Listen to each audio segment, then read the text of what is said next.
What's up, Oral Stories crew? If you're still clinging on, I commend your bravery. Seriously, this is where things went from bad to utterly, irrevocably terrifying. If you're just joining us, you absolutely, urgently need to go back and listen from part 1. We've lost too many already, and this place is pure evil. Don't forget to subscribe, hit that like button, and drop a comment below. Your support means everything, especially when I'm reliving this nightmare. For those who've been with me through the horror, brace yourselves. We're about to meet the true orchestrator of this madness.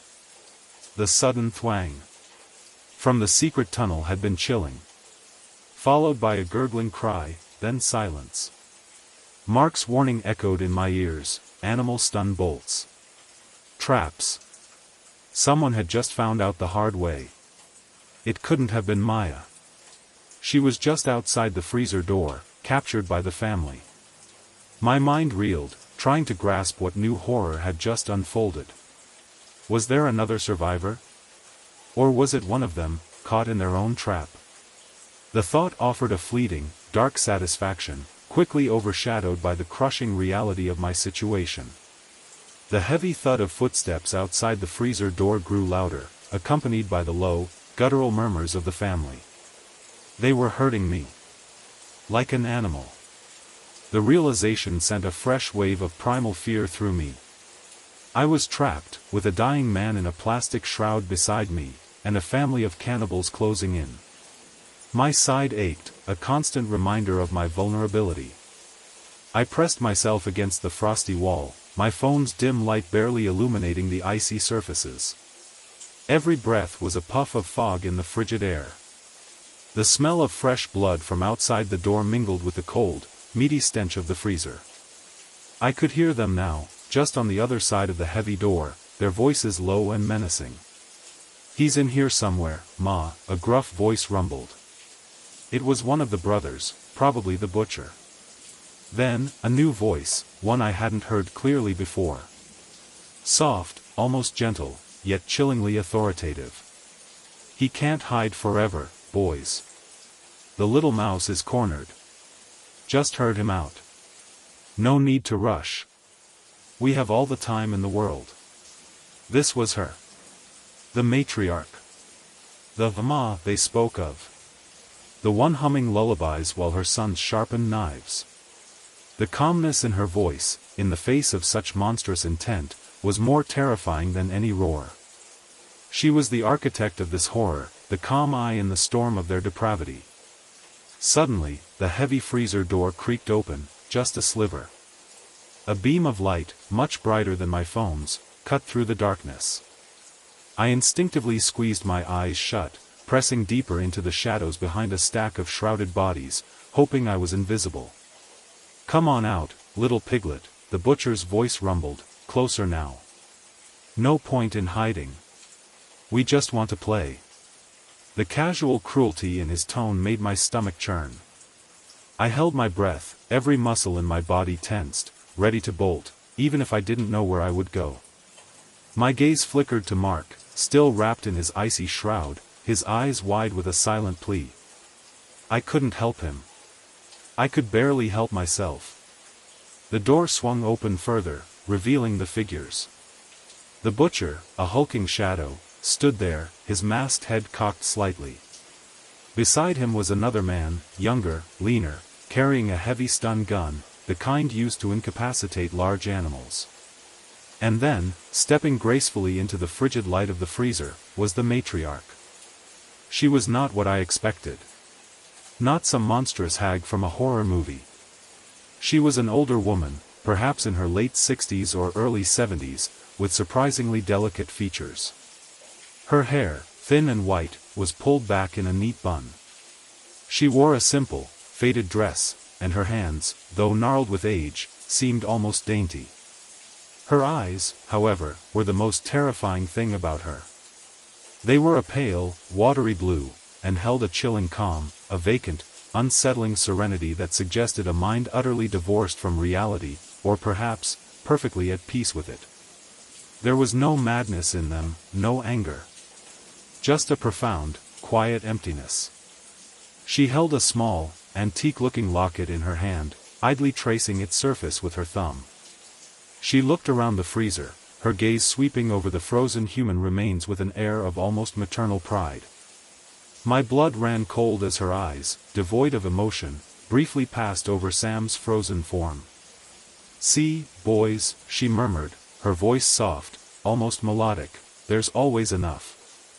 The earth provides, and the foolish just walk right to our door." She looked directly at me then, her gaze somehow piercing through my meager hiding spot. She hadn't even hesitated. She knew exactly where I was. "Come out, child," she said, her voice still soft, almost inviting. "No need to be afraid. We're all family here, in a way." My blood froze. Family. The word, twisted from comfort into a horrifying mockery, hung heavy in the air. I knew I couldn't run.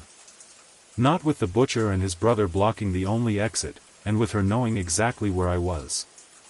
I slowly pushed myself up, stepping out from behind the shrouded bodies. My legs felt like lead, my wounded side burned. I kept my phone clutched in my hand, its light flickering weakly. The matriarch smiled then, a small, unsettling curve of her lips. It was not a warm smile. It was the smile of a predator regarding its prey, of a chef admiring a prime cut.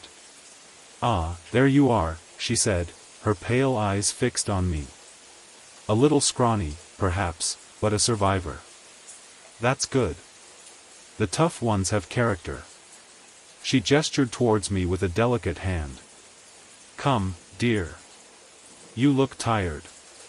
We have a warm meal waiting. Freshly prepared, just for you." My stomach clenched. Freshly prepared. Just for me. The horrifying implication was clear. She was offering me my friends, processed and cooked, as a meal. The thought made me want to vomit. I don't want anything," I stammered, my voice barely a whisper. "I just want to leave." The matriarch chuckled, a dry, rustling sound. "Leave? Oh, no, child. No one leaves. Not from our home. This is where we belong. This is where we thrive." She turned to her sons. "Prepare the table, boys. Our new guest is hungry." The butcher and his brother moved forward, their movements slow, deliberate, like wolves closing in on a wounded deer. The stun gun in the brother's hand hummed faintly. I was cornered, helpless, facing a deranged family who saw me as nothing more than the main course. The soft, unsettling hum of the matriarch's lullaby started again, a chilling soundtrack to my impending doom. The air in the freezer, already biting, now felt thick with an unspeakable dread. The matriarch's calm, almost serene smile, was burned into my mind. "Freshly prepared, just for you." My stomach rebelled, a wave of nausea threatening to overwhelm me. I was a deer in headlights, utterly paralyzed by the horror of the situation. The butcher and his brother advanced, their movements slow and deliberate, like a carefully choreographed hunt. "No." I finally choked out, finding a sliver of desperate courage. "You won't take me." I glanced wildly around the freezer, my eyes darting from the frozen remains of my friends to the grim faces of my captors. There was no escape. The main door was blocked by the two hulking brothers, and the secret tunnel, as Mark had warned, was a trap. I was a dead man walking. But then, an idea, desperate and probably suicidal, flashed through my mind. Liam's blueprints. His meticulous studies of the plant's layout. He had talked about emergency exits, about ventilation shafts, about the sheer complexity of the old system. He'd even sketched out a rough map for us in case we got separated. It was a long shot, but it was all I had. As the butcher lunged, his massive hand reaching for me, I reacted on pure instinct. I ducked low, rolling past his legs, a desperate, clumsy maneuver. His hand brushed my jacket, but I was through. His brother, momentarily surprised, hesitated. This was my only chance. Get him, boy, the matriarch's voice, still calm, cut through the air. I scrambled out of the freezer, the warmth of the main plant feeling like a sudden furnace after the bitter cold. The butcher and his brother roared behind me, their heavy footsteps echoing through the vast space. I didn't look back.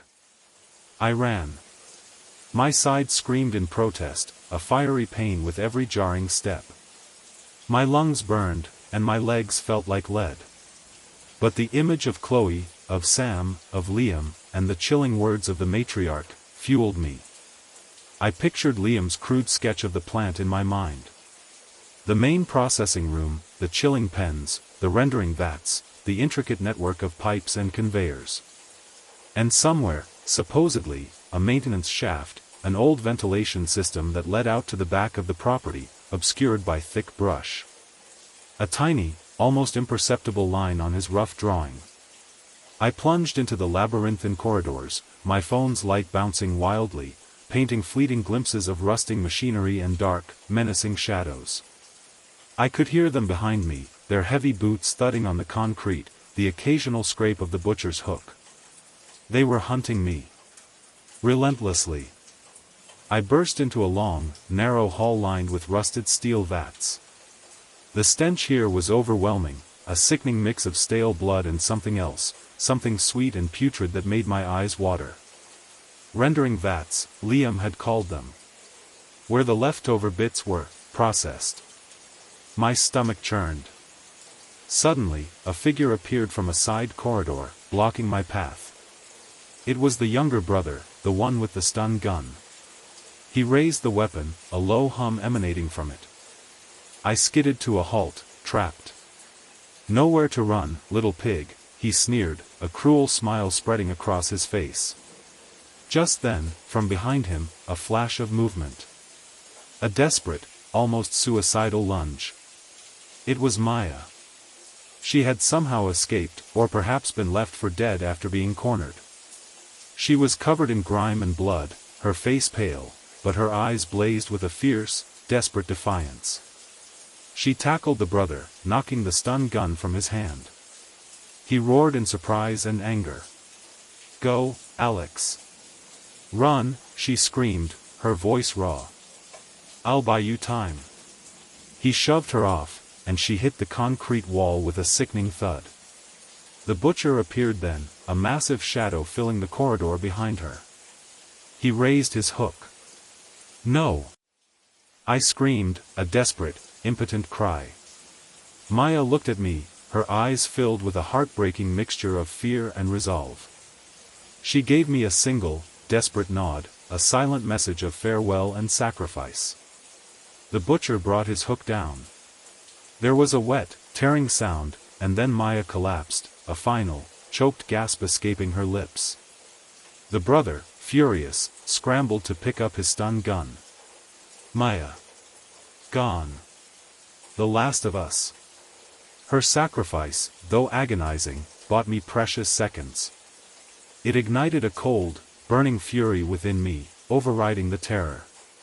I wouldn't let her sacrifice be in vain. I turned and ran, faster than I thought possible, tears streaming down my face. Her image, her final nod, propelled me forward. I remembered Liam's faint drawing of the ventilation shaft. It was near the old boiler room, past the main processing line. I burst into the massive processing room, the one where Chloe had met her end. The air here was heavy with the smell of recent horror, still tainted with that sickly sweet scent of processed human remains.